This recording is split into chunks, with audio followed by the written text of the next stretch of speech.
The NHS is scrapped. No, it's not. But NHS England, the organisation that runs the NHS, that is going to be scrapped. And in this episode, myself and Andy are going to talk about what the NHS England is, what it has been doing, and what the impact of this change is going to be on the NHS and general practice and various other parts of healthcare, including two other things have been scrapped as well that you may have missed that we will be talking about in this episode as we continue to tech enhance your primary care and learning. Ooh, that ended a lot quicker than planned. Okay. Jingle cut short. Yeah. You right there, Andy? Yeah, I'm good. Yeah. Gosh, awkward pause. That really threw us, didn't it? The jingle. Sorry. A little bit short. Sorry, everybody. That's my fault. So we've got some new features in StreamYard that we use to bring this out to you. And yeah, basically it didn't quite work as I planned. So apologies on that. But in this episode, we're going to talk to you about basically some significant changes. The ground shaking seismic one is the absolutely out of left field announcement that NHS England is going to be scrapped. How does that make you feel, Andy? Yeah, exciting times, and we're going to be breaking it down a little bit. So we'll be looking at the context under which this has happened. We'll be having a look at Wes Streetman's statement to the House of Commons, which is where this announcement came from and what the other news media outlets are reporting on. We'll look a little bit at the history of NHS England. What are the main functions of NHS England? Try and have a look at what the budget is for NHS England, and will that make a difference in terms of will there be any money liberated for other things? And then we'll be having a bit of a discussion about what happens next. What does this mean for general practice and primary care networks before looking at those two other things that have also been scrapped? Which I think a lot of people have missed in the maelstrom that is, this announcement about NHS England and stuff. So definitely stick around to hear about those two other things as well. But as Andy mentioned, we're going to start off with our main story, which is the fact that, as we said, NHS England has been announced to be scrapped. Do you want to take us through this, Andy? Yeah, so I guess looking at the context in which this has happened. So we had Amanda Pritchard's resignation last week, didn't we? And I think so. That's the chair of NHS England, and I think that people thought that might herald some sort of shake-up. I think, Gandhi, were you anticipating something after that announcement? I think some writing was on the wall for some significant changes. I don't think many of us were anticipating the entire closure of NHS England, but yeah, possibly some spending cuts within their budget, perhaps. And then we also had an announcement last week that NHS England was asking ICBs to reduce their management budget by 50%, which was a really big thing, and I think people were wondering about how that might be possible, especially since they were asked to cut their headcount by 30% last year as well. So we've gone down by a significant amount potentially when this goes through. Yeah, so this all represents a really big cut in management capacity within the NHS, which I think we'll talk about later on when we talk about the implications of this. And then I suppose there's the wider context in which this announcement has happened. We've had waiting times increase to unprecedented levels, underperformance within the NHS, particularly in terms of productivity versus pre-pandemic levels. There's very, very tight public finances, which we're all aware of. And then there's those background demographic pressures and shifting patterns of illness and the age of the population. We've had ICBs be created and mature and have a reduction in their headcount over the last few years. And of course, we've got a new government with a new and evolving approach to how they want to reform and manage delivery in the NHS. So I guess that's the background. But what's been announced, Gandhi? So Keir Starmer announced rather surprisingly, because it wasn't like it was the standard kind of thing that they tend to do from the government. So it wasn't like that they were in a hospital environment. It was just I can't remember even where it was now, but it was just a random conference that he seemed to go to. And then he just announced it. And literally it just spread like wildfire that NHS England was going to be closed. And that the management capacity that was in that was going to be transferred to the Department of Health, citing the fact that NHS England was created by the Tories back in when they came into power in 2011, was it? And then it started in 2013.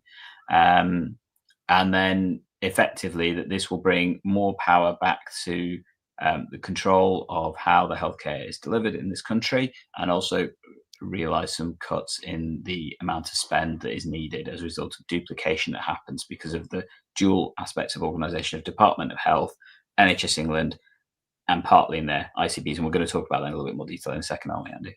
Yeah, absolutely. So we might want to go to screen, because as ever, we try and Yep. go to the source of the news. So Keir Starmer made an announcement, and then Wes Streeting made a speech in the House of Commons where they set out some of the logic around this this move. So the main themes, I think, in Wes Streeting's speech to the House of Commons were around duplication, around liberation of cost, and around reduction in bureaucracy. So I just sort of picked a few sort of statements from that. So he's sort of acknowledging that, oh, well, the Health and Social Care Act. So this is the act, and we'll talk about the history of NHS England in a minute, that brought the NHS England into being in 2012, actually established more than 300 new NHS organisations, and he describes this creating a complex, fragmented web of bureaucracy that had a lot of criticism coming its way in the recent Darzi report.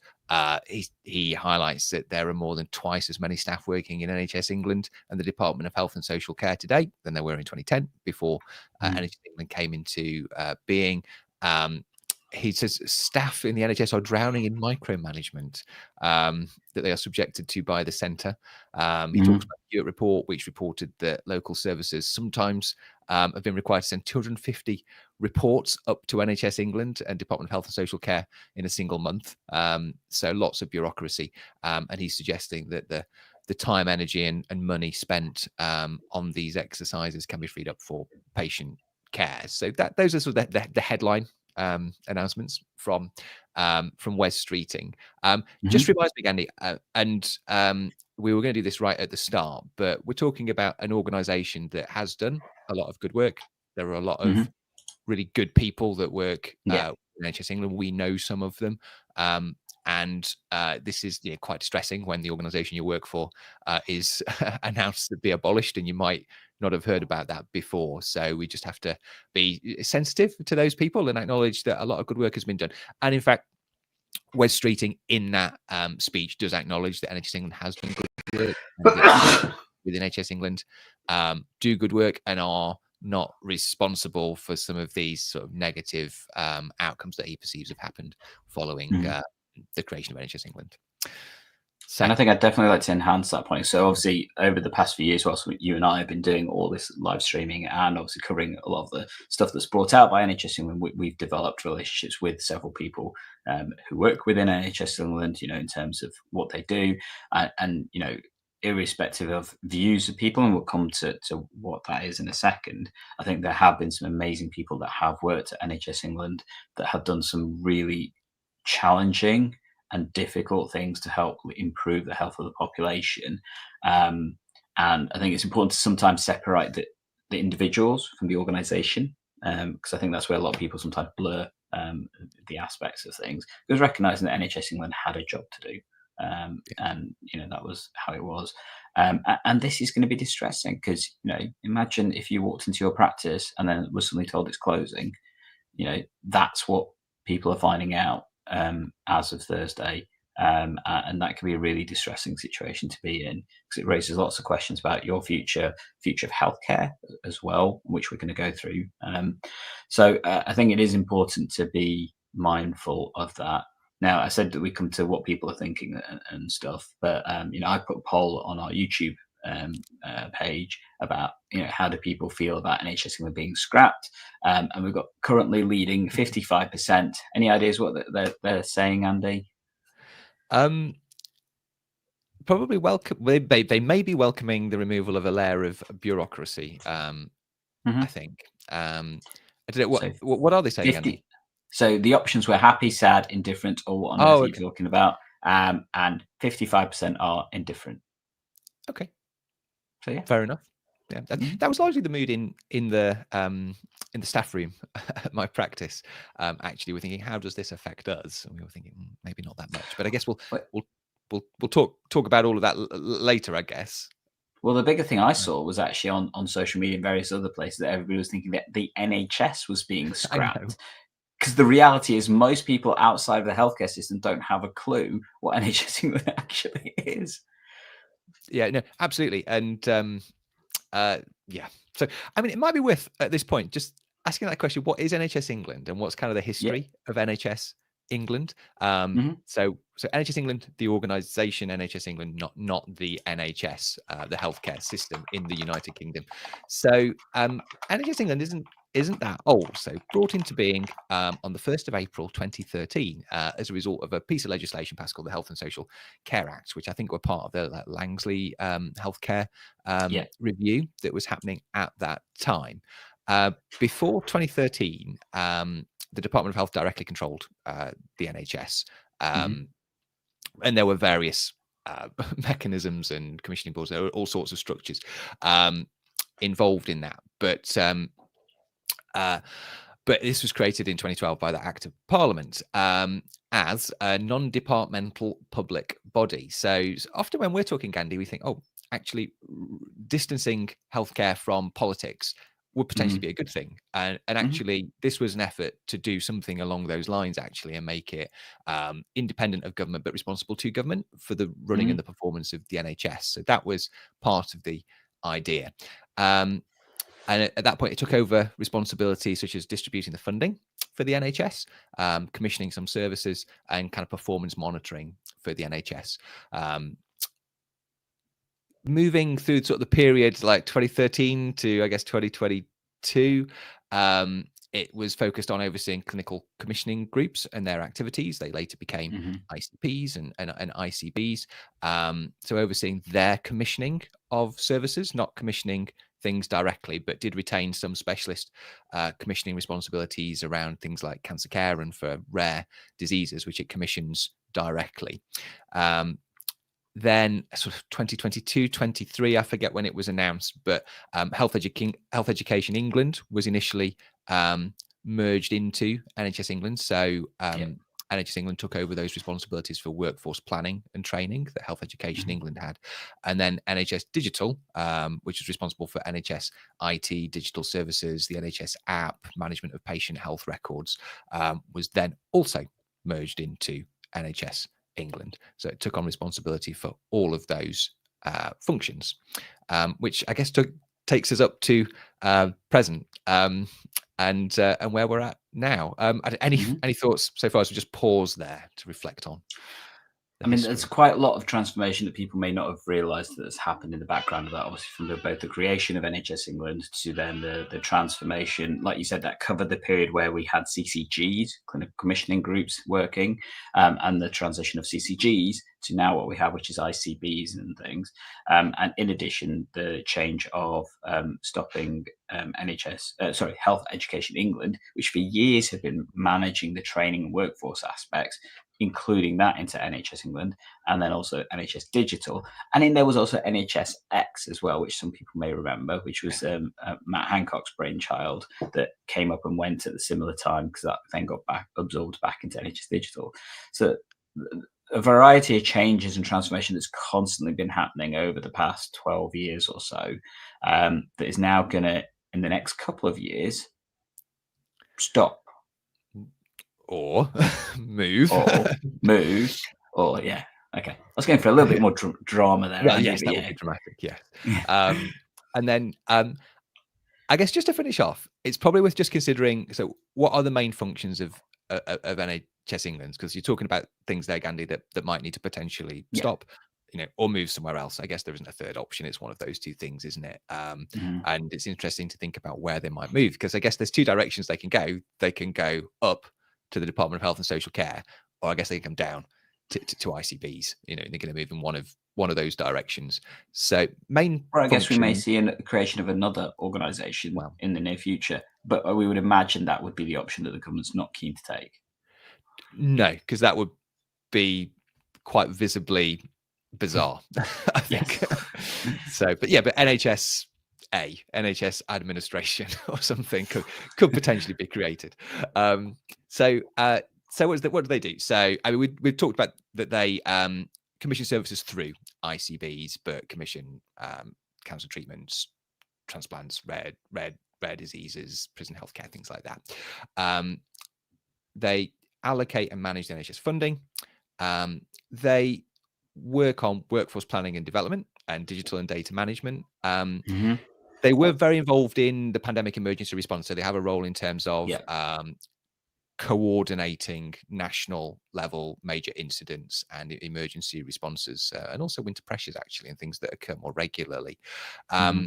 And they also have a big role in developing and implementing NHS long-term strategy. So a way that we often interact with them is through their documents packet website, isn't Hmm. it, Gandhi? Yeah. Where we often get information for some of the stories that we cover. So that's something that they do as well. And obviously they oversee integrated care systems and ICBs. They probably do a lot more as well, but those are what we, I guess, largely know them for here. Hmm. So yeah, and I guess one final thing. So I've got a lot on my mind about this today, haven't I, Gandhi? But just thinking, because I was thinking, what's the budget for NHS England? And Hmm. I think Wes Streeting, I forget where I got it from. I think it was in his announcement to the House of Commons. Basically, they said NHS England staff and admin alone, the cost has soared to 2 billion. It says, which is quite a lot on an NHS budget of 190 billion. So, Hmm. well, 1%, but that's still quite a large amount. Yeah. Yeah. I guess it does raise the question of, though, where's this all going, like you said? So it's either going to go up or it's going to go down. I think what a lot of people envisage is going to happen is that the Department of Health will now start taking a much more central role in terms of administrating the direction of healthcare within England and the country and things. But I suspect a lot of that will be delegated down towards the ICBs, don't you, in terms of delivering local healthcare? I think so. It's going to go in both directions. The Hmm. government have mainly talked about absorbing functions into the Department of Health and Social Care, and they say this process is expected to cut uh, uh, around 500 million from the overall cost of delivering those functions that were delivered jointly by the Department of Health and NHS England by bringing them Hmm. together. Um, but when combined, these two organisations will have 18,000 staff. Wes has said. So they talk about Hmm. combining, but I mean, some things must come down as well. Although, as we were saying at the beginning of the show, ICBs have been asked to reduce their sort of workforce costs, I think, by 50% just last week as well. So one Yeah. questions whether there's the capacity to to drop much work down to the ICB level. That's going to require a lot of Hmm. thought and planning, I guess. But they've said they've got 2 years to do this, Hmm. haven't they, Gandhi? I think. Yeah, so I saw in one of the reports that they're anticipating it will take 2 years in total to wind down NHS England itself. It'll be interesting to see how that how that basically happens in terms of the individuals working. Will they be leaving the NHS? Will they be transferring to the Department of Health? Will they be transferring to ICBs for more local care? I guess there's the question of organisational memory that's going to be the big issue. I mean, if we go back to the days when the PCTs changed to CCGs, I remember that you just could not find the person that knew what had happened. That was the big problem. It's Yeah, I like mean, it's a all big. the memory gone. Yeah, I mean, and also in these unpredictable periods, you often find that I guess a lot of the good staff find another job Hmm. because they struggle with the uncertainty and Yeah, look for a sure thing somewhere else. So it's quite destabilizing for an organization and the functions that it has to do. So yeah, it's going to be a difficult transition, and it's going to need really um, good quality leadership and management to take it through. yeah. I suspect we're going to see at least 6 months of chaos, to be honest, because I think, and this is my personal view, not or representing anything else, but I think that there are going to be significant challenges with, like you say, people thinking about what's going to be good for me, potentially leaving, and then there'll be this whole aspect of it's not my job aspects that's going to come into play because of the loss of organizational memory, because of the changes that's going to happen, and as a result of that, I think things potentially there's a huge risk that this is going to stagnate for a few months, and this is obviously quite pertinent because we were anticipating that the detail of the GP contract should be coming out imminently. So it'd be interesting to see whether this has an impact on that delivery. and also future changes for healthcare in the next few months. Yeah, let's see if it affects their ability to deliver on those things, I guess. So those are some negatives. Interested to know what people are feeling out there as well. So please let us know in the comments, and we'll bring We have comments some onto the comments. screen and into the Yeah. conversation. I just think there's I mean, the positive case is laid out on the government's website by another press release, which followed up Wes Streeting's announcement. As the world's largest quango scrapped under reforms to put patients first. So in there they sort of set out a bit of a kind of positive sort of vision for it. Do you remember what a quango is, Gandhi? This is always a No. nice pub trivia one. Quasi-autonomous non-government organization. Okay. And people, I think Boris Johnson used to talk about bonfire of the quangos. So I think that's putting like a negative spin on what NHS England has been, and maybe a little bit unfair, potentially, and maybe unfair on other quangos in general. But the positive case, I guess, is they say that the reforms should deliver a more efficient and leaner centre. They talk about too much centralisation and over supervision, leading to a tangled web, which focus on compliance and box ticking rather than patient care. These are some of the things that we complain about, on the show quite often. And they talk about giving more power and autonomy to local leaders and systems. I guess that's ICBs, instead of weighing them down in increasing mountains of red tape. But I think there are, talking to people within ICBs, there are often quite a lot of forms and reporting that needs to go up that takes a lot of their time to complete. And then they will be given the tools and trust. So trust with managing budgets is important, but difficult for people to give, in my experience. They need to deliver health services for local communities. So that's kind of part of the positive vision that they set out. But yeah, but I guess as we transition to thinking about what we think this means for us, general practice, what we feel about it, really interested to know what people think out there. Well, let's take a look, shall we? So first of all, we've got Christina saying hello and thank you for doing the live stream. As ever, we try our best to be here. She did also comment on my 6 months, so only 6 months of chaos, potentially. We will see, but I think there will be that settling in period until we get towards a new normal. And Andy and I both know that there's 6 monthly cycles when it comes to contracting, when it comes to healthcare. So I think at the very least, we're going to see 6 months of that. And then Tabler Master, lovely name there. Great move by government to abolish NHS England.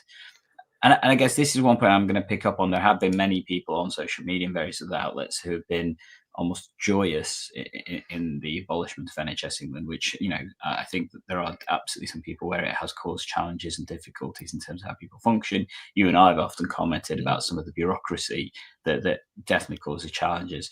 But I think also worth recognising, like I said, there's a difference between the organisational impact and the individuals working within these organisations. I think some individuals have done some things that we've always questioned, but also remembering that there are people at the heart of this as well. So, just being mindful of some of that. And I think that's important to recognise.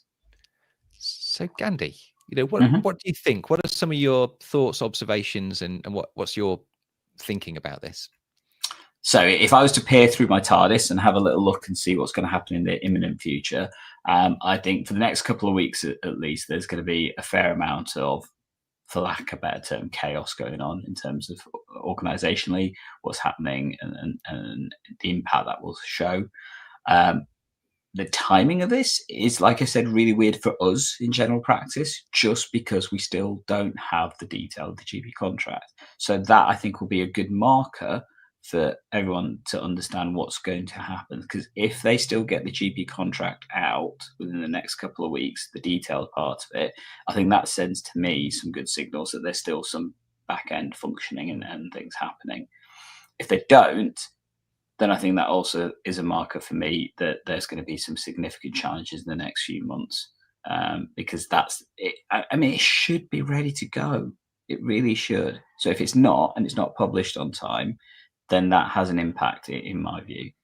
I think the next question then is how the amalgamation of existing NHS England functions within the Department of Health and also transferring down to ICBs with that added challenge of ICB headcount cuts is going to transfer. And I think that's going to be the more difficult part, because I think there is going to be some absolute chaos in the sense of people just not knowing what they need to do because they don't know who's responsible until there's a clear, what's the word? Not flow diagram, roadmap. Plan. Roadmap. There Okay. we go, roadmap for what the transfer is going to look like and things. That's me. What do you think, Andy? Okay. Yeah, lots of thoughts really. So, so I sort of see what the government wants to do in terms of their best case scenario of removing bureaucracy, box ticking, etc. And I'm just wondering whether we'll see that translated into reality, because box ticking and reporting is a reality of managing contracts and being responsible with government money. And I guess what they're sort of trying to achieve by abolishing NHS England is a culture change in terms of how we manage the NHS, and sort of and maybe they see abolishing NHS England as the start, but it's not the end. They need to create a new culture or a new way of doing things within the Department of Health and Social Care and within the ICBs. So I'm really interested to see if that comes to fruition and how that happens, because I think there's always a tendency to box ticking because that provides visible assurance that things are happening. So really interested to see if they're able to form that new culture.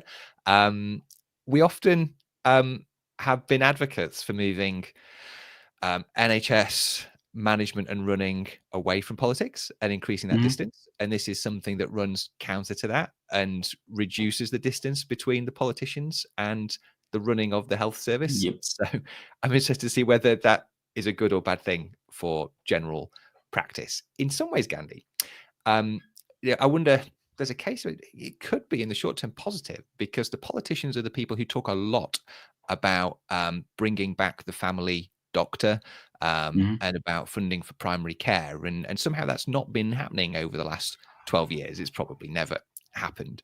But actually, sometimes organizations that are big like NHS England have, inertia. There are things that, it's difficult for them to change. Politicians are maybe better at really forcing, change and breaking things up and tackling vested interests. So it might mean more actually the delivery of that more funding for primary care that's been talked around for a while. Maybe, I'll keep my fingers crossed, really. So there's some initial thoughts. I mean, other people have had thoughts that I've seen. So people talking about what this means for contract negotiations and saying actually it's maybe removes a middleman that sort of sits in the middle between the politicians of the Department of Health and general practice. The NHS England sits in the middle, participates in negotiation, and maybe muddies the water. So that'll be interesting. Yeah, lots of thoughts. But have people got any thoughts out there, Gandhi? They do. So we've got GP Video Library, who I believe is friend of the channel, Ben Allen, looking at the sign off. The question is, what happens next? We know what we're losing. We don't know what we're getting. So far, I do trust Wes Streeting. So I'm hopeful something pragmatic and positive may emerge. Definitely positive aspect there. And then we've got Macaster 1878. I was never happy with NHSE in its current state as an arm's length organisation. We need something accountable that is more linked in and in tune to our everyday working. Interesting to see what comes. And then we've got Chitin Verma. It's a dog body organisation. Okay, fair. Really brief comment there, but I think there is this recognition of NHS England has done some positive stuff. I think for general practice, there is very much a view within it that it is a taskmaster at the best of times, and that has had impact in terms of how that's been communicated. I think there's definitely been positive and negative aspects of that. We talked about the COVID part, and there's definitely positives and negatives throughout that. I know for me, when Nikki Kanani was, director of primary care, the communication channels was very positive at that point. We've seen difference in approaches to that over the past couple of years, and it's become a little bit more top-down, directive kind of led. Is this going to change? It's going to be interesting to see if it does or not, though. And I guess the other thing that I pick up on, so this is possibly the start. What about all those other quangos that exist? And I guess the one that a lot of people are now contemplating is, what about CQC? Because the reality is CQC have not been shown in a very positive light recently. And the other point I'd like to make out, Keir Starmer in his speech talked about cutting down bureaucracy by at least 25% for businesses, particularly in the view of compliance. And that is very much in the realm of CQC. So are we going to see changes in that organisation as well. And I'd Mm. love to know what our EGP learners out there think of that. And whilst you're thinking about it, Andy knows I love to do this. So we have just about hit our 100 plus viewers at this point. So thank you everybody for joining us. And I'm going to pass over to a comment that we've had from one of our very well-known EGP learners, for Tara Humphreys. Do you think the NHSE can be abolished? Are PCNs next? Question mark. Answer the question, Gandhi. What do you think? Well, I don't think PCNs are next, because they've spent a good chunk of time, and even Wes Streeting has often talked about PCNs. However, I think they may change. And we talked about this concept of neighbourhoods instead of PCNs, and that seems to be the language that's coming through. So I think they're going to potentially change into neighbourhoods. We're still waiting, however, for a definition of what exactly is a neighbourhood, aren't we, Andy? Yeah, there's lots of there's definitions and numbers floating around. Yeah, I think PCNs will. I think they'll evolve. It's an interesting question. There's clearly a focus on bureaucracy and a focus on value for money emerging. So I think evaluations of the impact of PCNs in the various roles will be really important in determining their future. It's a bold move by the government. So I was actually thinking, what's coming in the NHS 10-year plan, and actually, if they're capable of doing this, which is really quite bold, they might do other bold moves. So yeah, I mean, who knows what might be on the table. Definitely. So we've talked a lot about NHS England and their changes and transformations and the fact that they were scrapped. But we also said to you at the beginning of this that there were two other things that have also been scrapped. And for those eagle-eyed listeners out there and viewers, you may have already picked up on one of them that we were going to talk about. And that is the fact that Amanda Pritchard has been scrapped. Well, scrapped herself. Not been scrapped. Yeah, scrapped herself. So she has resigned from being in her role in NHS England. And now that we know what we know, it kind of makes you wonder whether she knew the writing on the wall, what was going to happen, and took that decision as a result. Probably. Yeah. And probably didn't see herself presiding over the transitionary period, I guess. I forget. I feel sorry for her successor.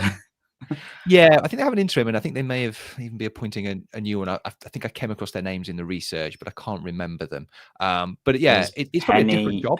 Penny something. Penny. Oh, I've forgotten the surname now. Apologies. My caffeine-addled brain. I'm sure you're right. Penny Dash. That was it. It's a different set of skills, I guess, that's required now for this transition, and supporting the staff and moving functions. So maybe Amanda didn't feel that she was the right person for that, or wasn't up for that. So, but hopefully she knew it was coming. It all makes sense, doesn't it? Now, looking at the chronology. Yeah. I guess recognizing that Amanda Pritchard has led NHS England for the past few years since Simon Stephen stepped down, and that transfer has been an interesting one. I think there's been some very interesting comments about her reflections on how she's been viewed. I know that we spoke with one of our colleagues about the fact that a lot of focus has been put on her clothing, which is really not appropriate in my view, in terms of the fact that she always wore a black business suit, which apparently she's always done. So what's wrong with that? Exactly, but hey ho. There are weird people out there when it comes to commentary and stuff. I guess we're including that in some ways, aren't we, Andy? Because we give commentary on various other things. It's a lot easier to comment on these things than actually do the job, isn't it? I'm sure it's been extremely challenging running NHS England over the past few years. Yeah. But I guess on reflection of Amanda Pritchard's career in terms of running NHS England, I guess one thing that I probably would comment is that I have to admit I didn't see a huge focus on primary care. It was very much more secondary care led from memory and from what I could see. It was very much, when it came to primary care, it was outsourced to other members of the team to lead on that, and very rarely would she comment or drive in terms of the aspects for primary care aspects. So, for me, that's just the one reflection I would have on her career running the organisation and things. But obviously, haven't really had any interactions with Amanda Pritchard. We invited her numerous times onto the channel.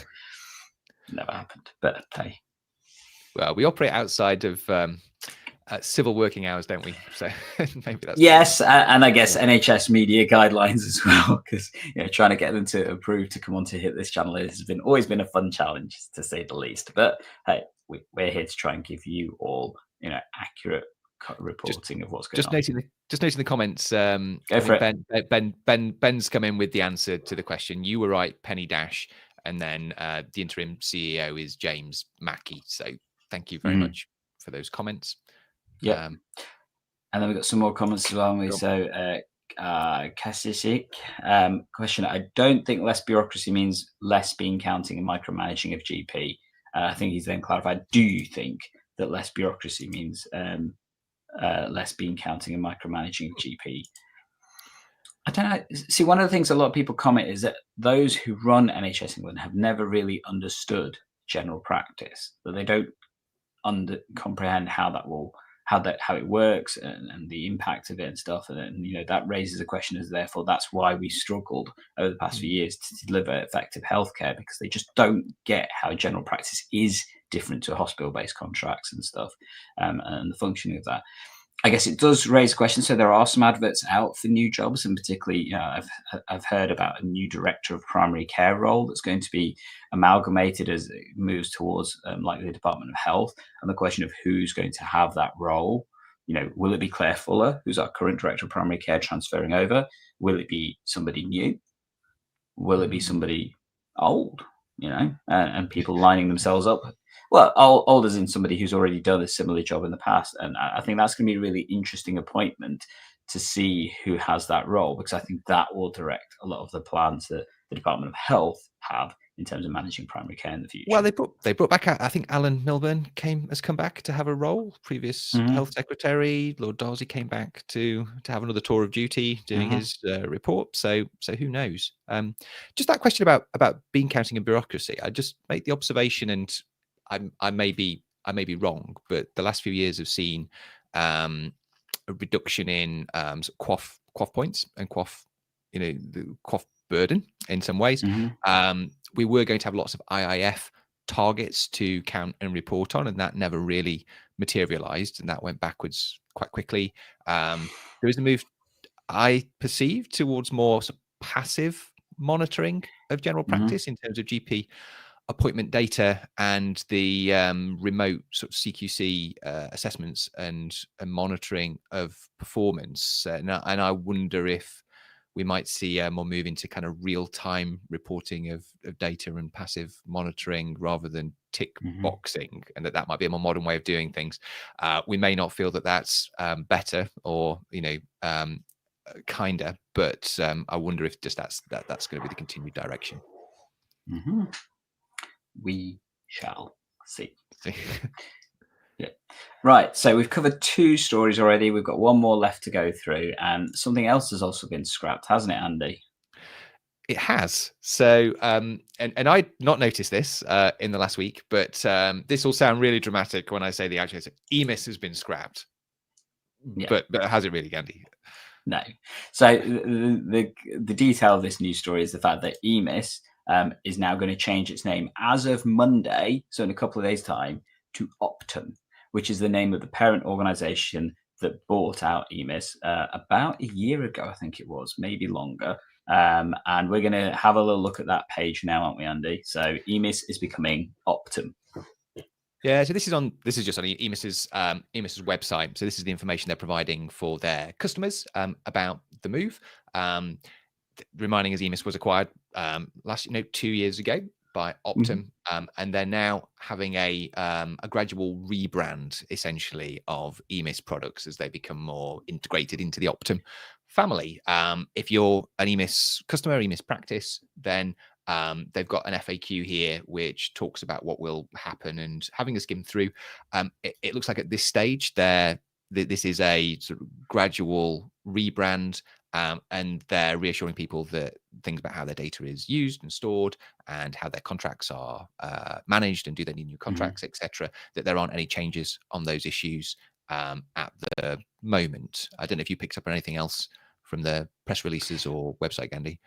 No, it mainly directs to a product change names and things happening. So I think if you go down to, was it 0.5 or 6 on the FAQs? I can't remember which number it was. So yeah, sorry, 7. So the EMIS Academy is going to change to being called Optum Learn.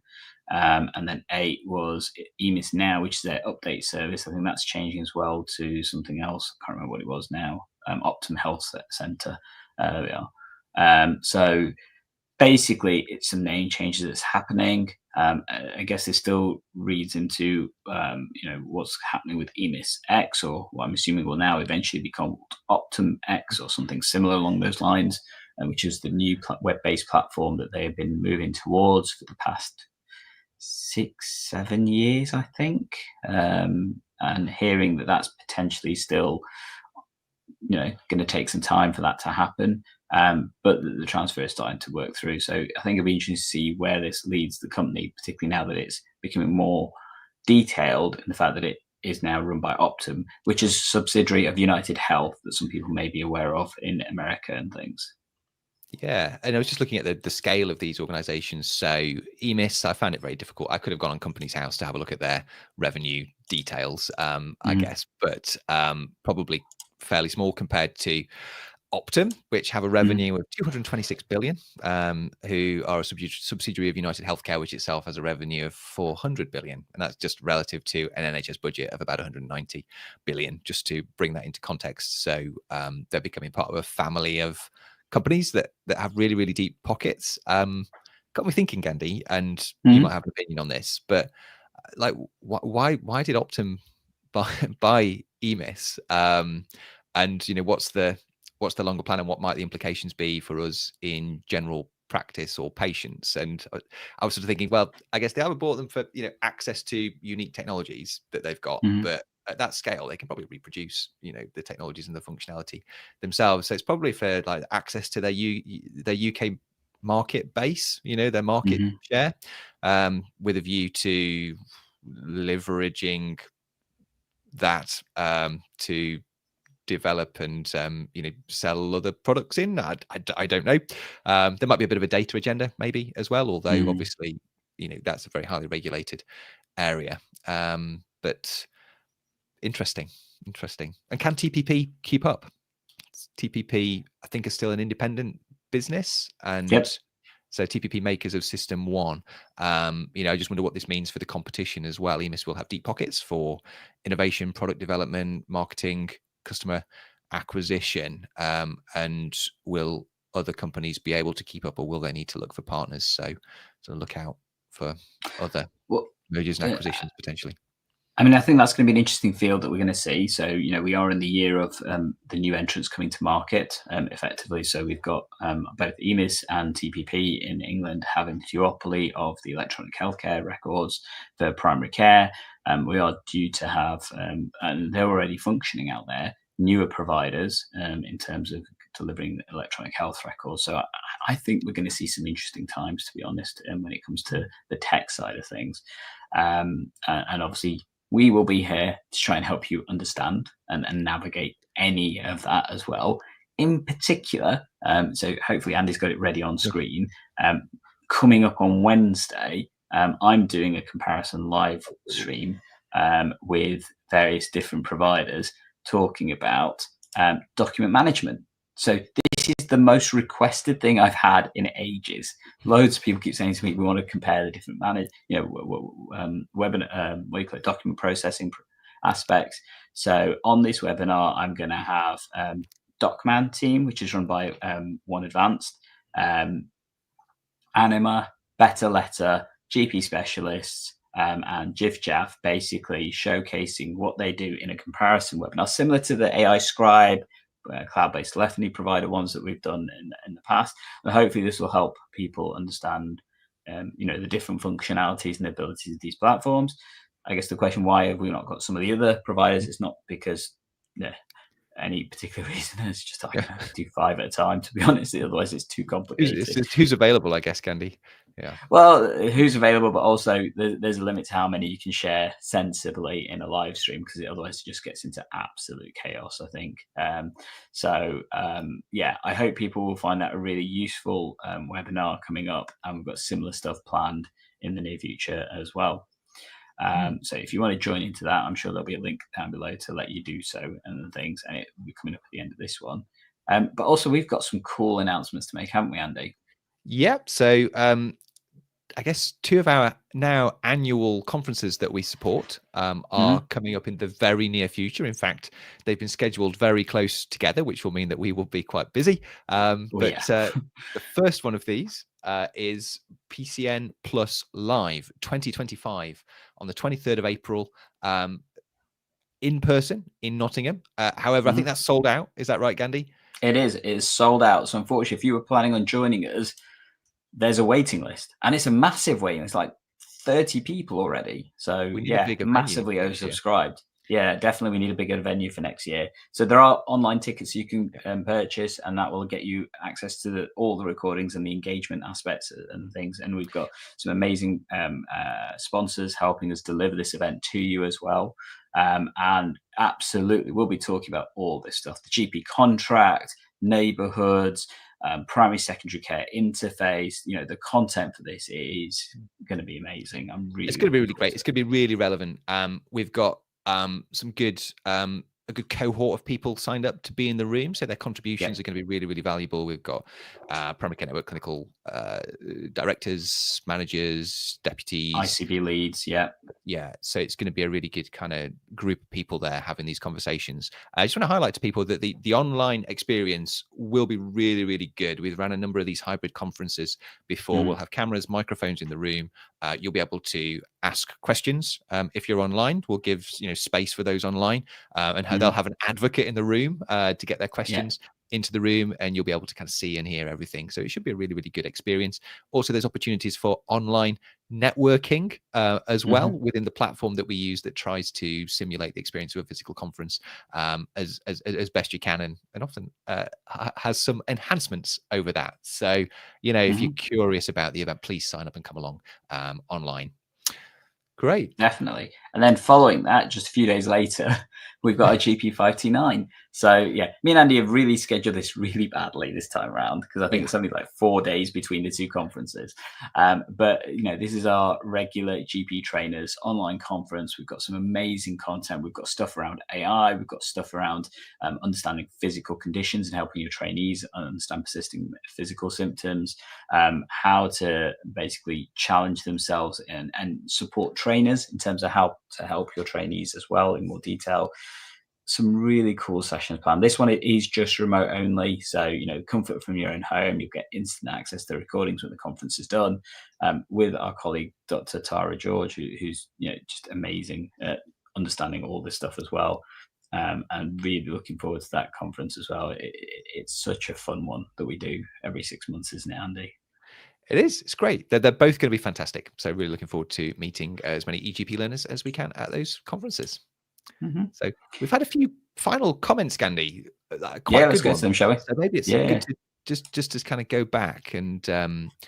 So, Christina, if NHSE hasn't understood general practice, do we think the government does? We really do need someone who knows what we do and what we are not funded to do. So key aspects of the whole collective action stuff. Important to recognise that collective action still is continuing from the GPC's perspective, but it's more taken to a local level, particularly when it comes to enhanced services and that kind of thing, compared to the actual contract aspect, which safe working is still there. It's just changed the narrative a little bit, hasn't it, Andy?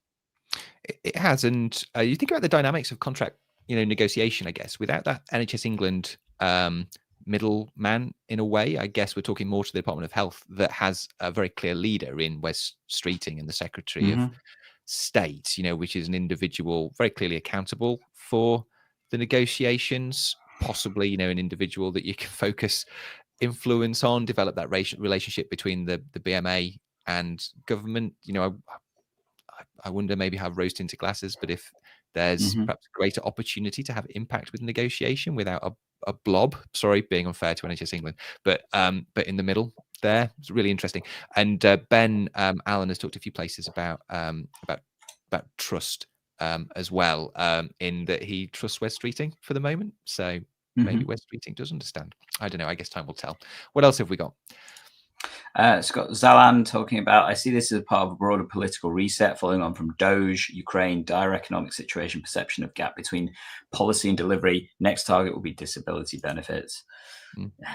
And if you want to look at the drivers for these moves, we need to look at the policy think tanks tied to the government. So, this has often been a comment that the government listens to other kind of quangos or policy think tanks and that kind of stuff that direct some of the care. We saw that a few years ago with Sajid Javid. What was it? It was the Future Health document that came out. Do you remember that one, Andy? That talked about Yeah, out of making a general think practice tank that he was salary. involved in, or he penned it for a think tank. I Yeah. can't quite remember, but that was an interesting move. Yeah, at Mm. times when actually the narrative was much more hostile towards general practice than it is now. Actually, just kind of marking that in my own mind. Mhm. And then finally from Jay Shapuri, a great one to, I think, towards finishing. Where do you guys get the time for all of this? I'd like a video on your tips on time management. We've done that before, but it We evolves, have. doesn't it, Gandhi? So It maybe does. it's time to do that again in terms of where we're both at in terms of time management tips. Mhm. Pop it on the Well, schedule. maybe we can help figure that out for next time. So, if people do want to jump and join in, make sure you catch up with us on this episode right here. That's going to be the document management one that we talked about that explains all the different options to help you in practice. And as ever, we will be here to tech enhance your primary care. And we'll be back in 2 weeks' time, everybody, and we will catch you. We continue to support you out there in primary.